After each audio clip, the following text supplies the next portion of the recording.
Nagbigay ng tuneladang press dates ang Kingdom of Saudi Arabia sa Pilipinas. Handog po nila yan sa mga Muslim community sa bansa.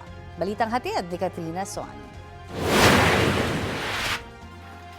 Ginanap ang isang ceremony para sa turnover ng press dates mula sa gobyerno ng Kingdom of Saudi Arabia at ng Saudi Embassy Chancery. Nasa 30 tonelada ng press dates ang mula sa Saudi Arabia. Ang press dates ay ibabahagi sa mga Muslim community ng ating bansa sa pamamagitan ng National Commission on Muslim Filipinos at Red Cross.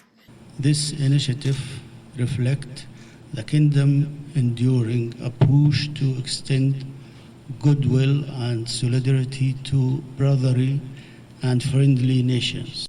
Ang naturang dates ay ipapamahagi sana sa mga Muslim community dapat noong Ramadan. Nahuli lang daw ang shipment nito. Malaking tulong ang binibigay ng Kingdom of Saudi Arabia sa amin sa mga dates, especially mga during Ramadan na ano talaga, nagamit talaga ng mga tao natin. Dito sa Manila, binibigyan natin sa Quiapo, binibigyan natin sa Taguig, sa Quezon City.